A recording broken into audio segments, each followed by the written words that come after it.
Good afternoon. Welcome. My name is Ian Whittaker. I'm the Director of Strategic Content here at the Chicago Council on Global Affairs. Thank you for joining us today for this sold-out event. I think it's sold out in about 2 days. And welcome to everyone watching at home. If you want to make sure you have a seat in the room in future, check out our weekly events. Email goes out every Tuesday, or better still, become a member. Before we begin, please know we're on the record today. We're live streaming. We welcome your social media engagement, but please silence your phones before we begin. Please also know that the views expressed by the individuals we host are their own and do not represent institutional positions or views of the Council. After the conversation, I will moderate a Q&A. You can submit a question online by typing ccga.live directly into your browser, or you can just raise your hands. But now it's my pleasure to welcome our speakers. Stephen A. Schwarzman is Chairman, CEO, and co-founder of Blackstone, one of the world's leading investment firms with over $545 billion of assets under management. He is an active philanthropist with a history of supporting education, culture, and the arts, and he's been named one of Time's 100 most influential people, among many other accolades. His new book, the New York Times bestseller, What It Takes, Lessons in the Pursuit of Excellence, will be available for purchase after this event from our partners at the bookseller. Mr. Schwarzman will be in conversation with Secretary Hank Paulson, the founder and chairman of the Paulson Institute, based here in Chicago. From July 2006 to January 2009, he served as the 74th Secretary of the Treasury under President George W. Bush. Prior to that, he served as chairman and CEO of Goldman Sachs. And Secretary Paulson is the author of 3 books, including On the Brink and Dealing with China. Ladies and gentlemen, please join me in welcoming Stephen Schwarzman and Henry Paulson.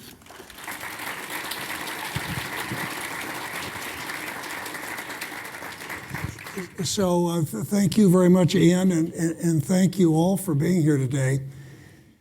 You know, one of the real privileges of my career has been to get to work with some really outstanding people. And it has been a huge privilege. And one of those people is right here on my left today, Steve Schwarzman. He's a friend. He was a formidable competitor in the past. He was a great help to me during the financial crisis when I was Treasury Secretary. I admire him for a lot of reasons, but I'll just cite a couple of them right here. First, he has created a terrific financial institution which will stand the test of time and live well beyond Steve, and that's Blackstone. And that is as someone who spent a career in finance, I can tell you that's not an easy thing to do. And I also admire him because I've watched him operate as a business statesman on the global stage. You know, with U.S. China, with redoing NAFTA, with U.S. MCA, watched him operate all around the world. And again, that's not an easy thing to do, and it creates great value. And the book here, What It Takes, is, we have no shortage of books coming out, and a lot of books written by business executives are never read by anybody but their family. This is one. This is one that's been read by a lot of people and will be read by a lot of people and will stand the test of time. It is a really good book. As a matter of fact, it's more than one book, it's multiple books. And, when you read it all the way through, the story that emerges all the way through, this is about setting big goals and achieving them. But I think it's about how a great mind works when it comes along with the capacity to get things done. Sort of thinking and doing, vision and execution. And so that is the theme that I see, but this has got really good practical career advice for anybody in their career. It's the same advice in many cases that I would give, so I love it. But it is about entrepreneurship writ large. Any entrepreneur should read this book. It really is about entrepreneurship. It is, as someone who's come up in finance, I loved it because it was a window on the history of Wall Street during the period I was there, from 1970s, right up through today. It's got a lot of really interesting philanthropy weaved into it, And it's easy to read because it's got chapters. In many cases, those are standalone chapters. And so so I can't say enough good things about the book. So I'm going to start now. We're going to hear from Steve. And I want to ask him, first of all, why did you write the book? Was it easier or harder than you had expected? What were you trying to accomplish when you wrote it? So a little bit of background there. Well, thank you all for being here, and thanks for Hank for flying back and just landing from China to do this. So why did I write the book? So 10 years ago, I was in Saint-Tropez by a swimming pool, and I got a call from Hank Paulson. And he needed some information. He needed me to do him a favor. And then out of nowhere, he says, you should write a book. I said, why would I write a book? He said, because you should write a book. I said, Hank, I have nothing to say. He said, you have something to say. I said, well, I don't think I have much to say. He said, well, look, he said, I'm writing a book, and already, one or two of the people I needed to reach have passed away. And so you should find somebody, some journalist, and have them go over your diaries and ask you questions so that you can have some transcripts. So when you get ready to write a book, you'll have that and you won't forget things. I said, well, I don't forget things. He said, you'll forget things. So without Hank, there would be no book, because I was just like minding my own business until he told me to do something. So, I started dictating this stuff on airplane trips, and I had somebody follow me around for a few years, and then I lost interest because I got busy in something, and so those transcripts sort of stacked up, and then probably around 4 years ago or so, I was in the Middle East visiting Sovereign Wealth Fund. They had just got a new head of it who was in the royal family. So I was the first person on the outside who was going to meet him. So I had the privilege of a 5-minute handshake. That's the way this was built. He was a young guy. And so because I'm an American, I don't necessarily listen to what people tell me. So I went in, had a handshake. I figured, how could I make it longer than, like 10 seconds? And so I said, well, what have you been doing? You don't actually do that with royalty in the Middle East.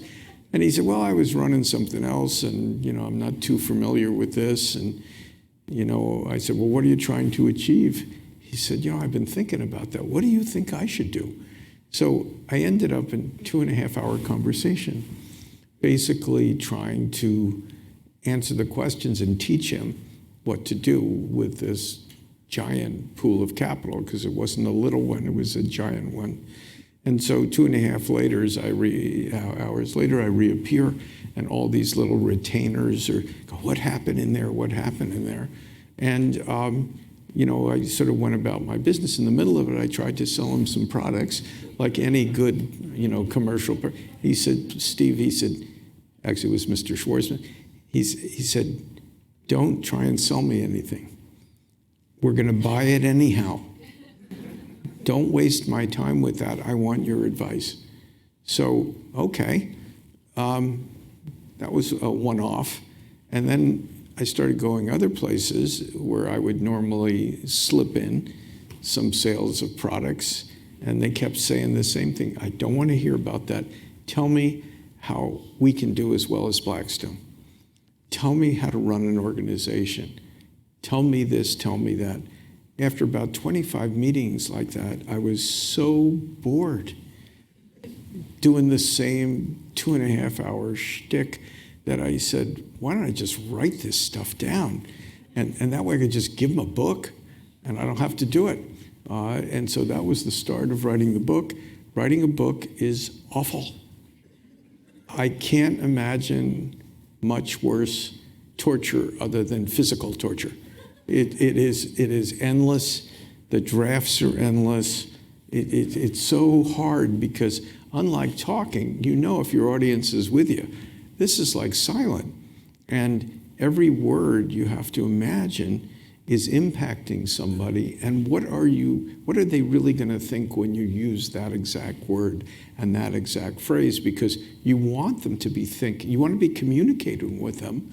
And, I'm not trained to do this. I'm just like a regular person, right? So there you are. And then you get to where you think it's done and you start giving it to people and they sort of say, you must be kidding. And, here's what you should do. And then you have everybody giving comments. And every time you make changes, you have to read the whole wretched thing again because it's got a flow. Hank's done a few books. He thinks it's tough. I probably think it's tougher because I'm a little less patient than he is. And this was horrible. And I just couldn't wait till it was finished.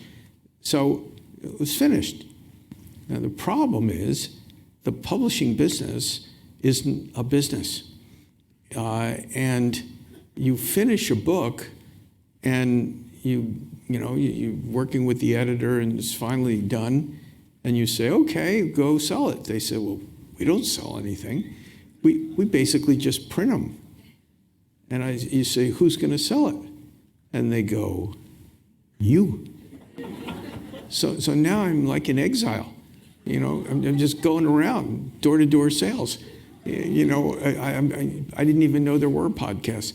I end up on the third story of like walk-ups with people, I'd never meet, sort of doing podcasts and, like loads of these things and television and radio and interviews for print. And it's endless. So how do I like the book experience? I don't know. But it's a bestseller, and people love it, which I didn't know was going to happen. And I know that because they keep writing me and telling me, and they give this to their children, people who are, like in their 50s, 60s, 70s. They read it, they love it, and they give it to their kids. And then they send me emails. I don't even know these people, right?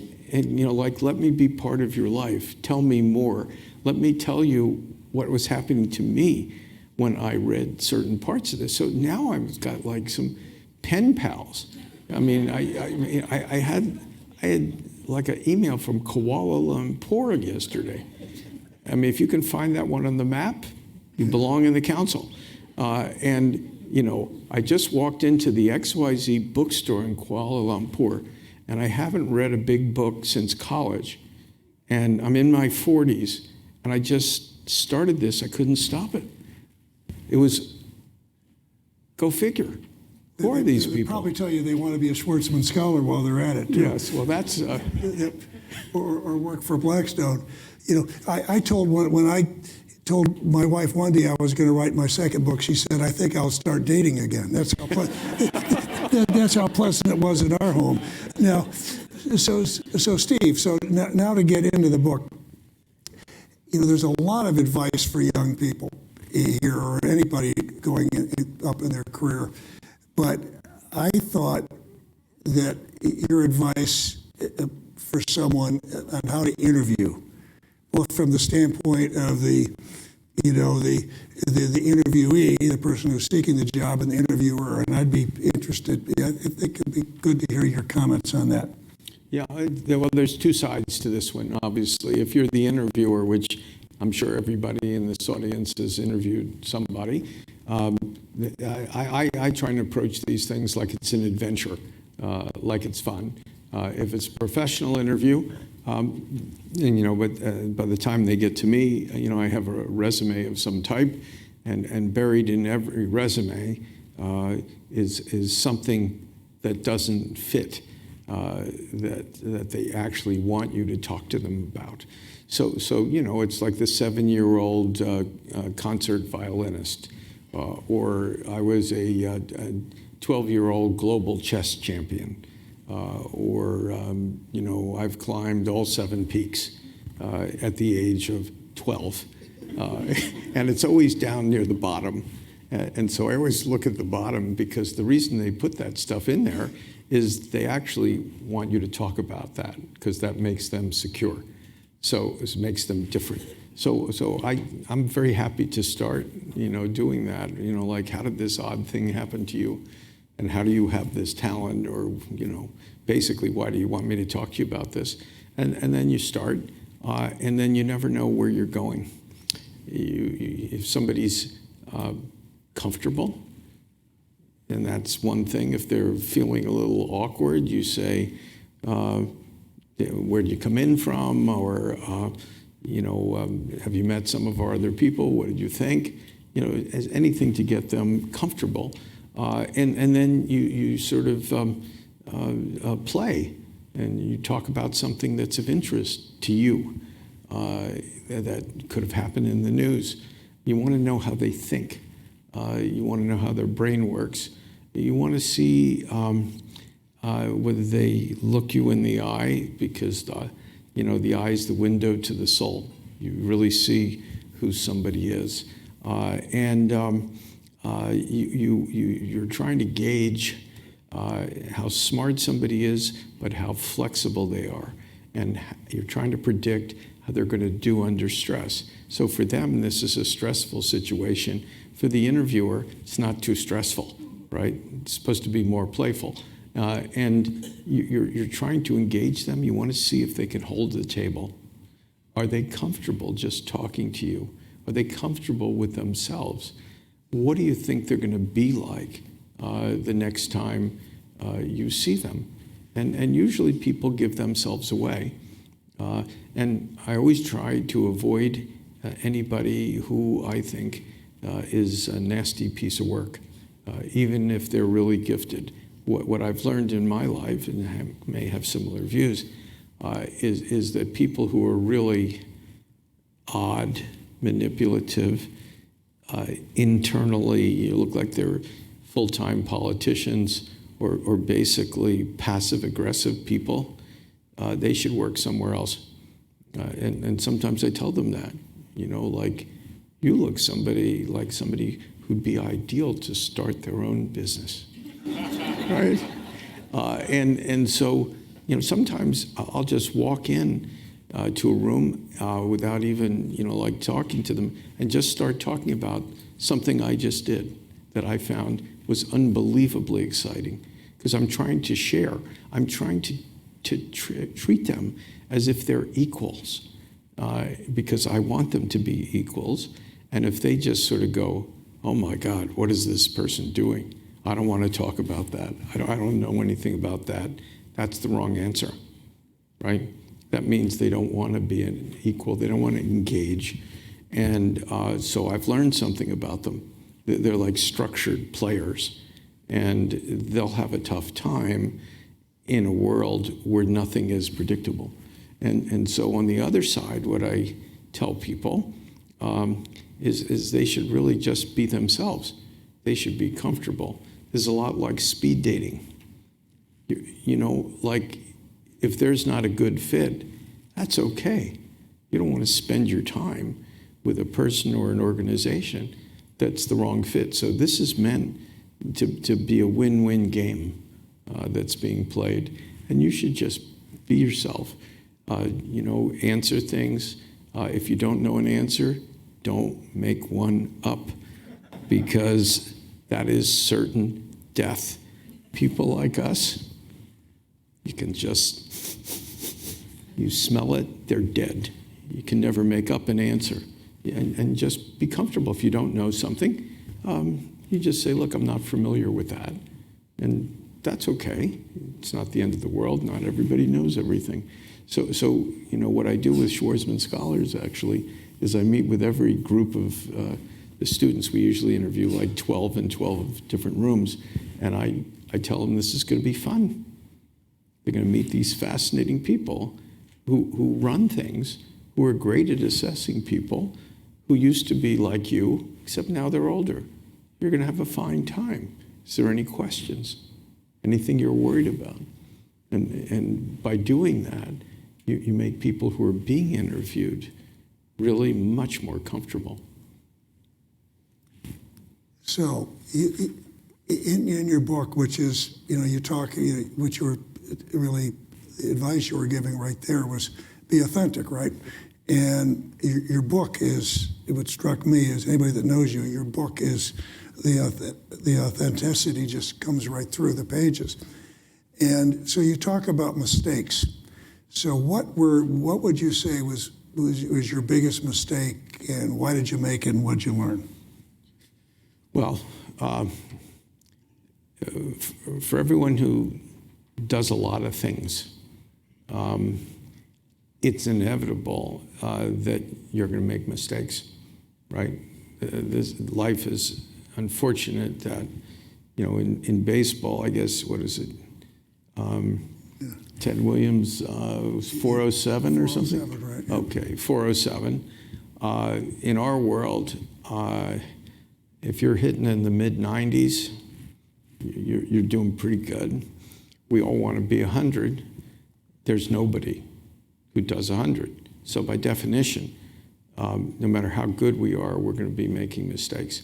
When you're younger, you basically make worse ones.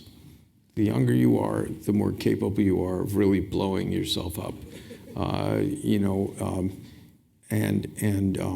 If you've made it into your 40s without blowing yourself up, that's usually a good sign. So my biggest, there are bunches of messes. Sort of my worst call was early in the firm's history. We didn't have any processes, procedures. I'd never made an investment. I just assumed, it was easy to be successful. Why wouldn't it be? There are all these people who are. And, should I be worse than them? Not really. So we had a young partner who brought in a potential investment, buying a company, and I listened to him. We didn't even have written procedures then. I mean, what was I thinking? And so he was a good talker, so it sounded like a good thing, and I told him I wanted to think about it. One of the other partners heard about this deal. He sneaks into my office, and he says, this is like the worst thing ever been done, and it's a steel distribution company, and basically when the price of steel goes up, it makes a lot more money, and when it goes down, the profits all go away as if they were never there, and we're now near a top. That's why the guy is selling, and we're going to get wiped out. So this is somewhat different than the first person, right? So I figured I should make pretend I was King Solomon, have them both come in, sit in front of my desk, have them debate, and I'd pick the right answer. So what I did is they did that, and I picked the first guy. And unfortunately, the second guy ended up being right, and we lost 100% of our money. I've never had a situation where it was 100% my fault.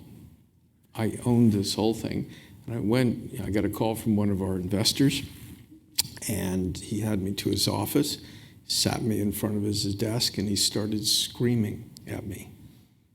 I was the stupidest person he'd ever met. How did he ever give us any money? And that was the good part. And I mean, this was so bad. I was sitting there, and I realized my face was getting red, and I was going to start crying. Because in my family, nobody ever raised their voice, ever. So for someone to be screaming at me, the way my mind works, it gets amplified because it's so strange. And I walked out of that room. I sucked it up. I didn't start crying. And I said, this is never going to happen in my life again. We are going to put systems in. We're not going to rely on me as the sole source of wisdom. And we changed the whole business. And we just had earnings 2 days ago. And, in the last, 10 or 15 years, I forget the time period, went through the financial crisis. We've done control deals. We've had one that went bankrupt, none that were liquidated. So that's a loss of 0.1% in a leverage structure. That's pretty good. So what we did is we developed all these systems, ways and this is why the book is fun, because sharing what we do. So instead of one great person, man or woman, sort of with a team coming in, selling their wares, we have an investment committee. Most investment committees are paid audiences. One person asks the questions, the rest of the people sit there as if it's time off, listening. What they're listening to, I don't know. I don't want to pay anybody to be a paid audience. Everybody should be a player. And so at our firm, the rule is, if you're in the room, you must ask questions and de-risk the deal. Whatever those variables are, you have to debate those or add new ones. We do that 2, 3, and 4 times. So by the time we have, 2 or 3 meetings on this, everybody knows what the risks are, because I never want to lose money, right? It's like a doctor, one of those do no harm people, right? That's why they wrote that. That's a good idea. Don't hurt your patient. And as a result of that, the upsides are always pretty easy. Anybody who walks in a room has some theory of the upside. It's the downsides that kill you. And so I don't ever want to have a bad meeting. That's why I'm a cheerful person. No bad meetings. And life works well. So that's one example. Yep. I got a big smile on my face when I was reading about investing, and the first rule is never lose money. and I said, but he explains it, and I'll just ask you briefly, because there is a difference, because you say your first rule of investing is never lose money, but one of the things you talk about throughout the book as an entrepreneur, you go into major new ventures, right? And as a CEO, how did you square those two? Because those are different things in terms of the investing. Yeah, well, you never do anything that won't work. That's how you solve that problem, right? So the way it'll work is it's sort of so good that even I couldn't screw it up, right? So you're finding some kind of sort of cyclical play where you're already off the bottom, it's coming up. We went into real estate in 1991 too. It had all collapsed. Nothing was trading. We actually did our first deal jointly with Goldman, and we bought a bunch of garden apartments in Little Rock, Arkansas, 80% filled, 20% empty. They were pretty new, I never bought real estate, so nobody was buying anything, and this was auctioned by the RTC, it was second auction. And so I looked at it and I said, well, what would I be happy with? What is happiness in finance? Happiness is a 16% unleveraged yield at the bottom of an economic cycle. So I priced it to be 16, and then we put some debt on top of it, and it was even happier. It was 23%. Right? So I get 23% forever with 20% of the units vacant, right?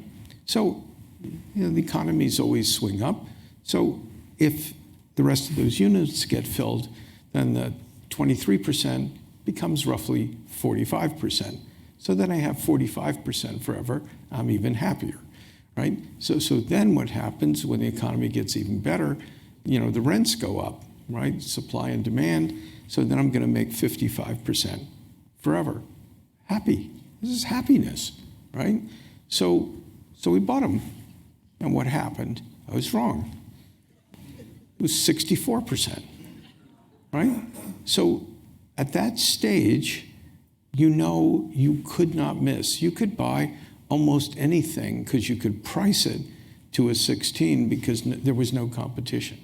So when you see things like this, forget losing money. There's no shot of losing money. And so if you find things through your own systems or pattern recognition where there it is, And it's not a hunch, it's just like there. And you can describe why you're doing something, why it's going to work, and let people debate it. And what you find in life is most people don't like to change. So you can't even tell your competitors what you're doing, and they sort of look at you sort of quizzically, and they say, well, that's interesting. And then you go off and do it, and they, for the most part, never do anything except what they were doing. So the only time I like to go to new things is when they're incredibly secure. And so I don't regard it as risky at all. Yep. Makes good sense. So we've got a lot to go over, and I want to go over a lot, but I want to talk for a minute about philanthropy, because what draws you to an idea or to a concept? Because for those of you who haven't read the book or haven't followed Steve, what you have is the Schwarzman Scholars at Tsinghua, which is, I think, a 21st century Rhodes Scholarship. You've got, the Computing AI Center at MIT. You've got the biggest gift given to Oxford, ever, I guess, and for a humanities center. You've got, a big initiative at Yale. So talk a little bit about your approach. Why education, and what draws you to a particular concept? I really like education because if I didn't go to good schools, I went to public schools, and I was raised until I was 14 in Philadelphia, in the city where the schools weren't very good, except my elementary school teachers were good, but after that it fell apart. And I went to the suburbs, to a suburban district, like it's called Abington Township, and the schools were great. And if I hadn't had those schools and had an opportunity to go to Yale and then Harvard Business School, I wouldn't be sitting here today. I'm sure I would have done something. I've always thought, maybe I would have had a chain of hair care salons or something, but education made the difference in my life, and particularly in the world we're in, where it's a knowledge economy. I think everybody deserves a fair shot. I had a shot, not because of myself. Other people built Yale. People created my high school. I just went there, and I took advantage of that. And everybody should have, I think, should have a chance for the American dream. And you can't get the American dream unless you're educated, unless you're like a great athlete or you're a rock and roll star or something like that. And there aren't that many people that do that. And so I'm always focused on how to give people opportunity. The other thing is what big problems are there facing society that I can address.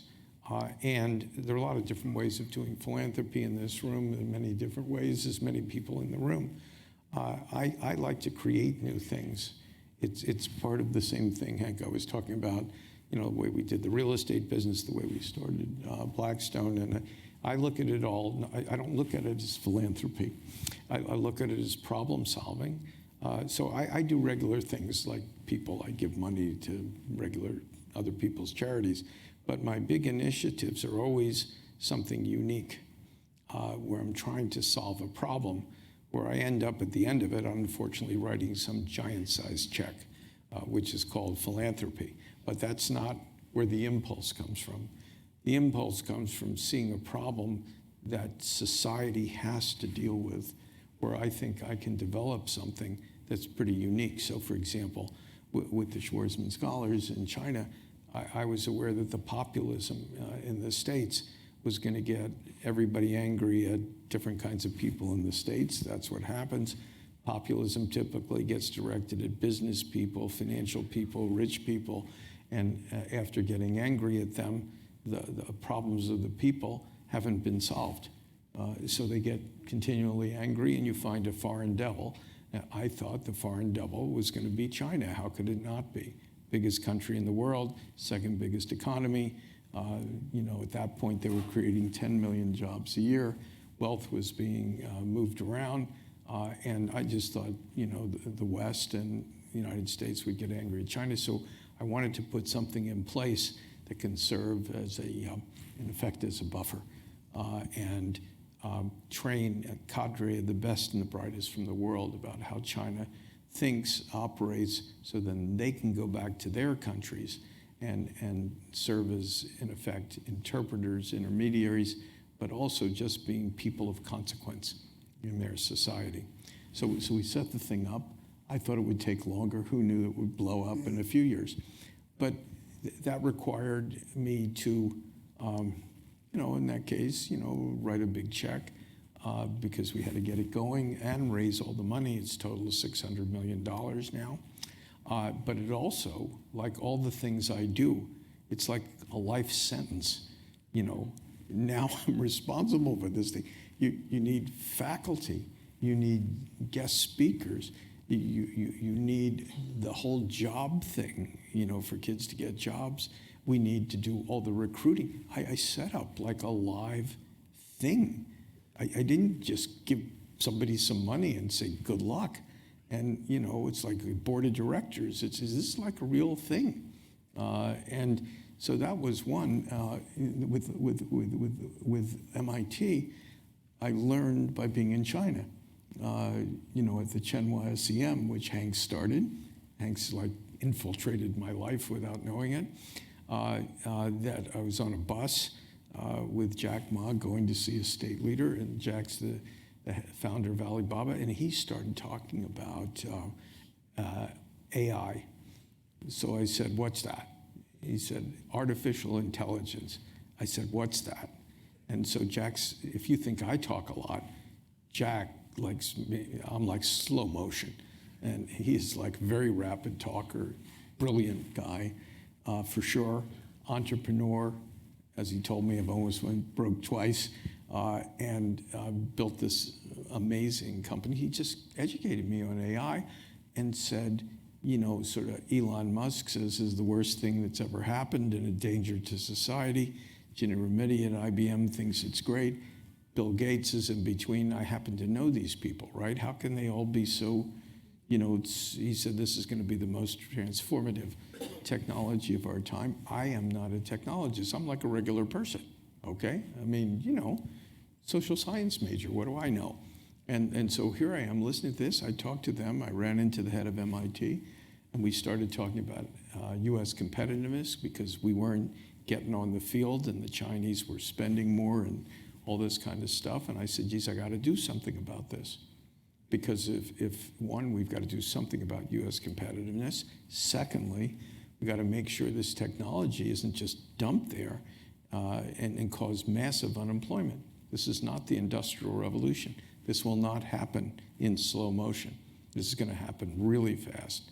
And so I got involved, and we designed some solutions, used MIT as a lab, in effect, and started a new college there to be involved in AI ethics as well as AI research.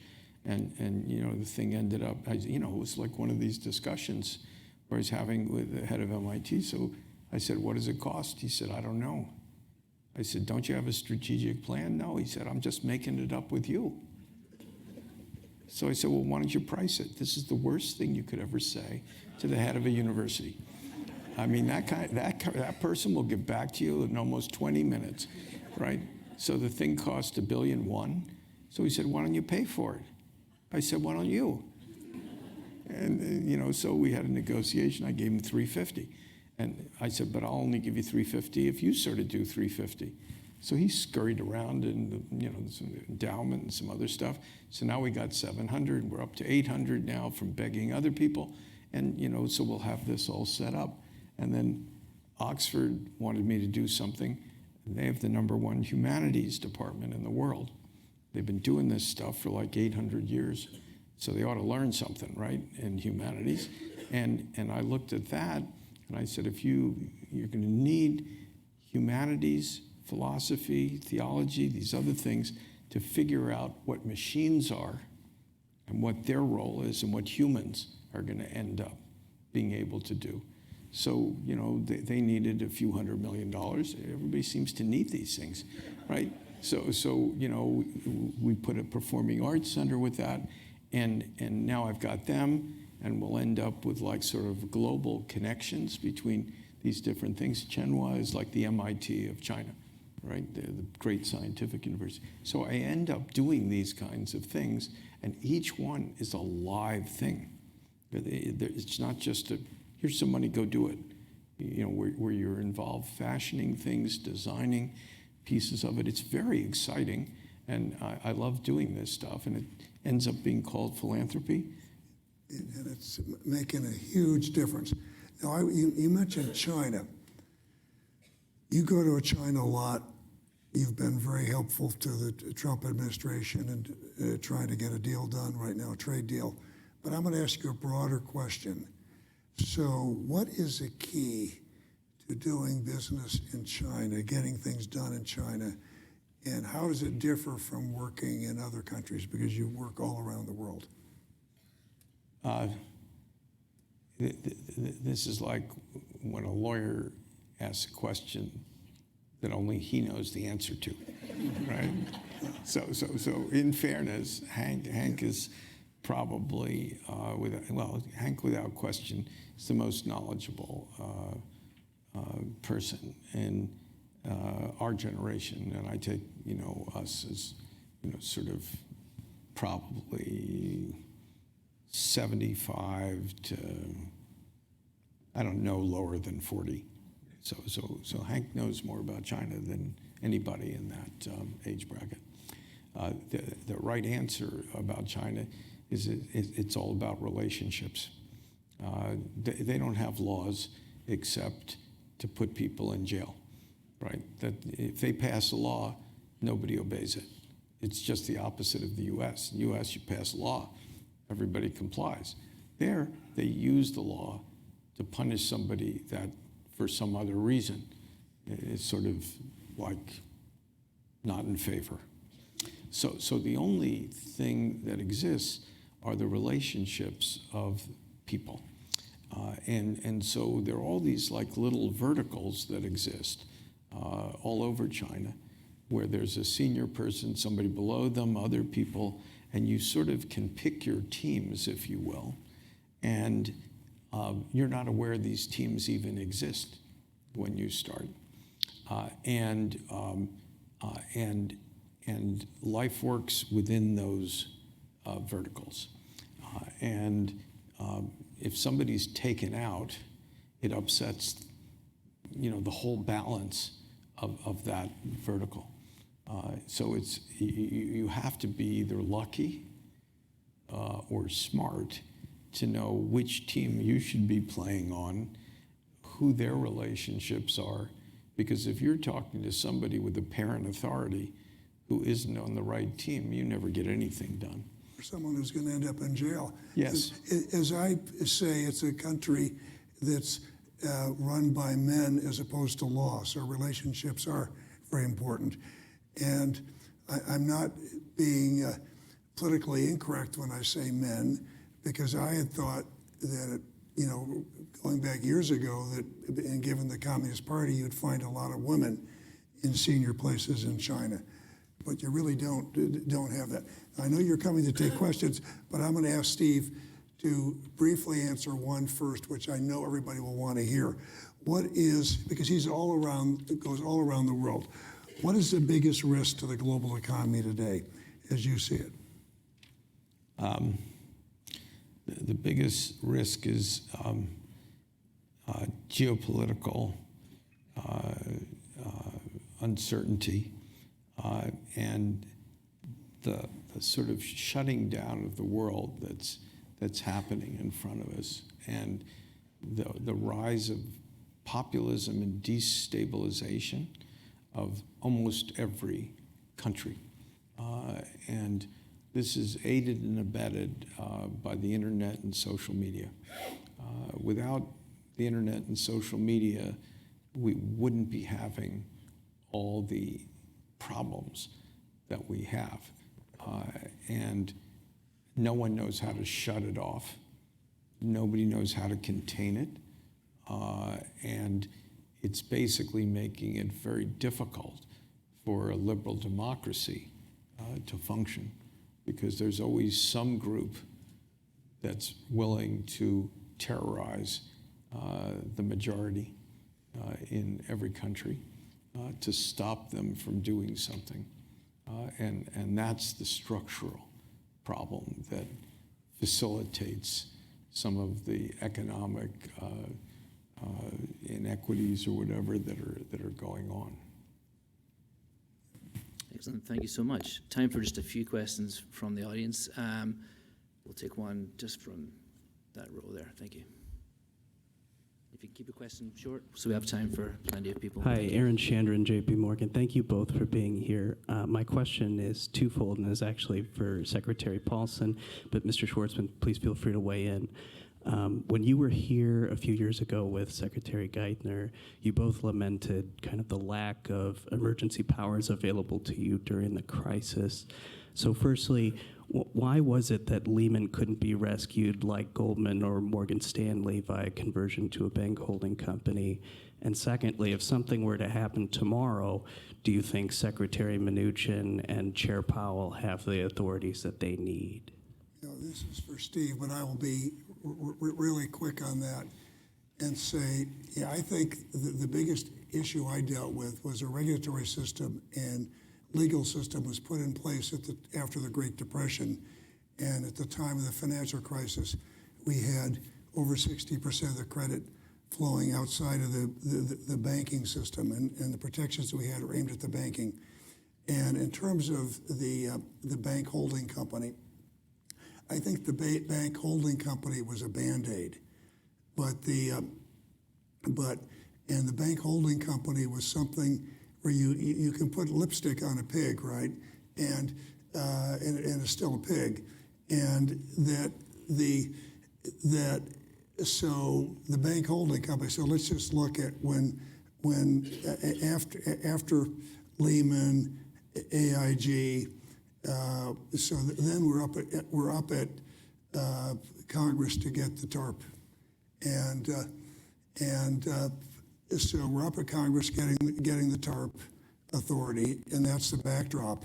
Meanwhile, Goldman Sachs over the weekend so Goldman Sachs and Morgan Stanley are the two investment banks. They're under huge pressure, and they're both on the brink. If Morgan Stanley, which was by far the weakest, if they'd gone down, it would have taken Goldman down and other firms with it. So what happened over the weekend was Goldman Sachs went to Warren Buffett and negotiated a deal with Warren Buffett. And Warren Buffett said afterwards, the key to that deal, then the Fed made him a bank holding company at the end of the weekend too. Warren Buffett said, I did the deal, not because you're a bank holding company, but because I thought we were going to get the TARP. And Morgan Stanley did a deal, we did a deal with Sumitomo. And what it took to get that deal done was I was begging the Japanese finance minister to keep Sumitomo in the deal, and doing something that hadn't been done before, writing a letter from the Treasury Secretary to the Japanese finance minister saying if and when we ever had the authority to put capital in the banks, we wouldn't do it in a way which had diluted the Japanese. So the bank holding company was something that added to this. But one of the things that was really clear with Lehman was a very bad outcome. But if it hadn't been Lehman, it would have been something else, because at the end of the day, it was going to take fiscal authority, massive fiscal authority from the government to put out this fire. And a number of people were, we knew we had to get it, but the number of people who were really helpful to me, was Steve Schwarzman was on the phone, saying the system is about ready to collapse. And it wasn't. He wasn't talking about Blackstone being ready to collapse. He was talking about the system being ready to collapse. And so for months we had wanted to go and get these fiscal authorities, but it was only after Lehman had gone, and we did everything we could to try to save Lehman, and that we were able to get up there and ask for the TARP, and just asking for TARP and saying we were going to get it helped us get Warren Buffett and the Japanese in. From the front row here, thank you.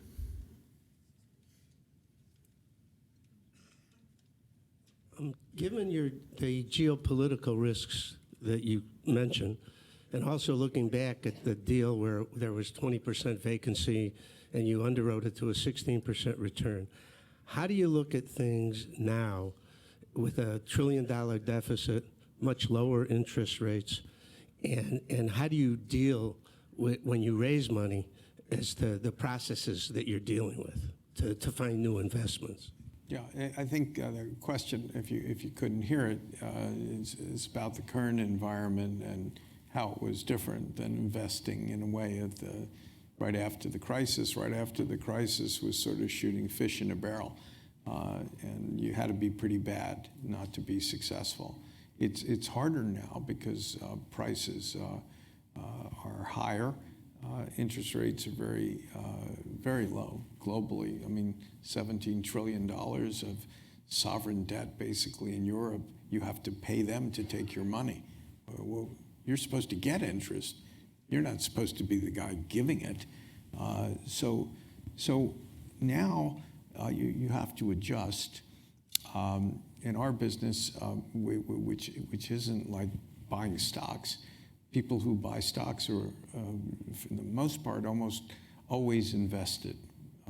So they have like real risk. We're like a basketball team that only shoots when you have an open shot. You know, we have no shot clock. So we only buy things when we think they're terrific.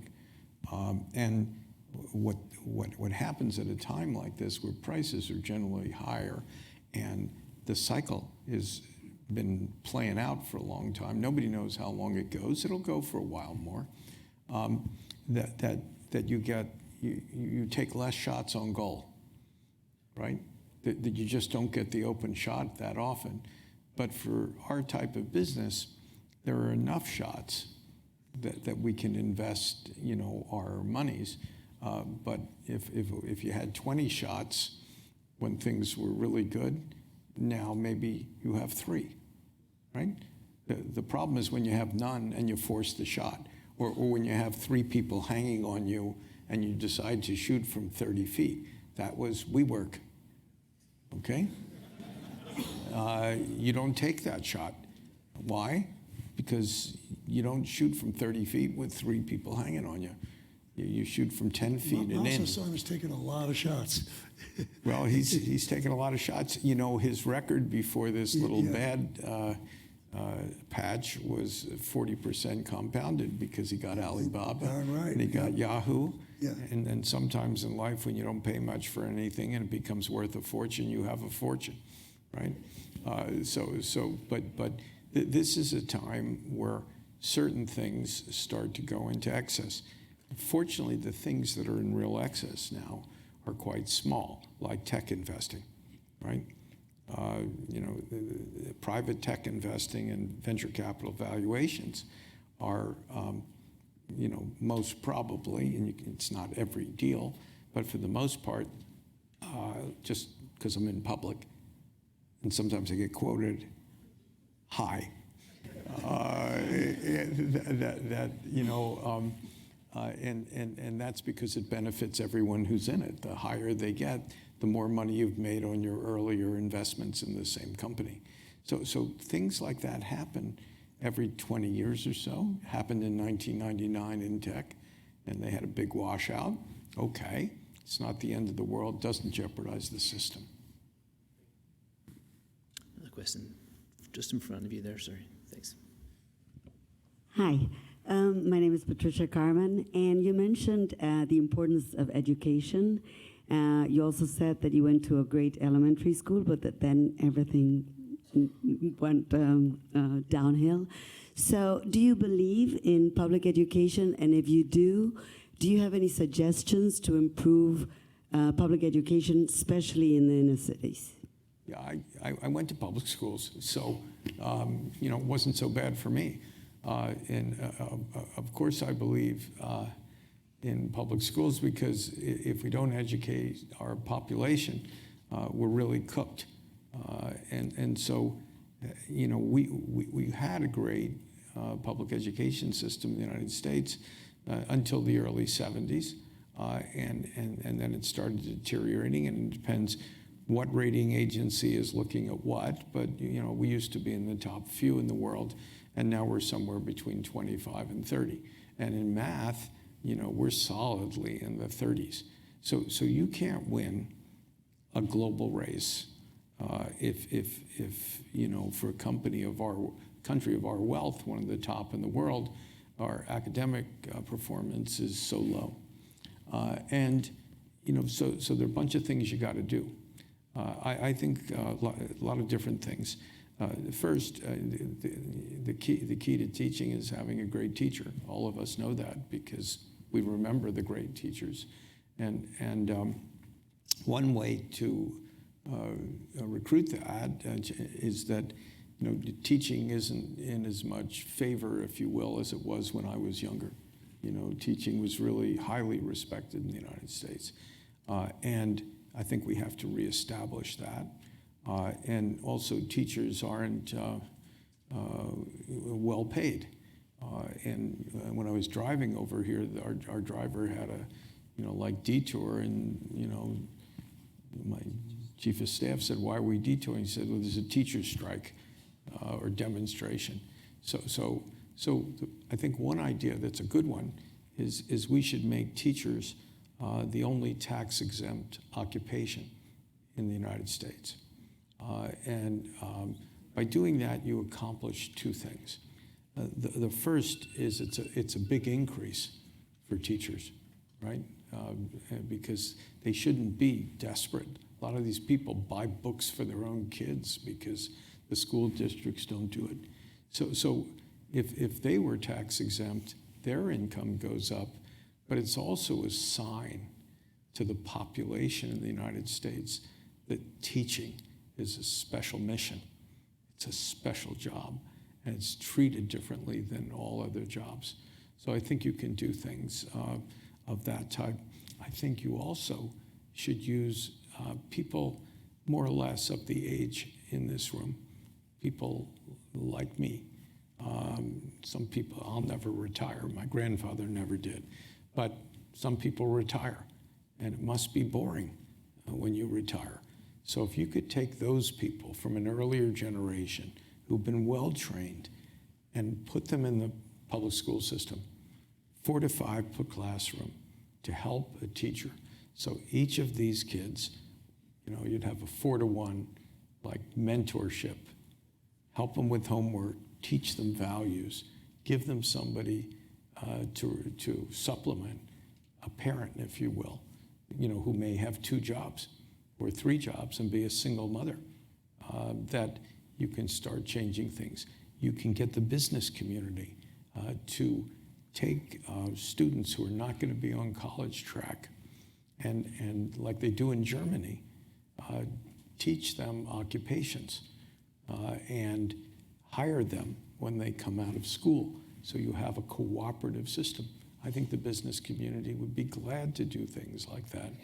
There are many, many things. I mean, this is not meant to be a tutorial, right? I can go on for a long time of things we can do with the public school system to really, help outcomes. I'm an optimist long term, but it's going to require us to do things. It won't just happen on its own.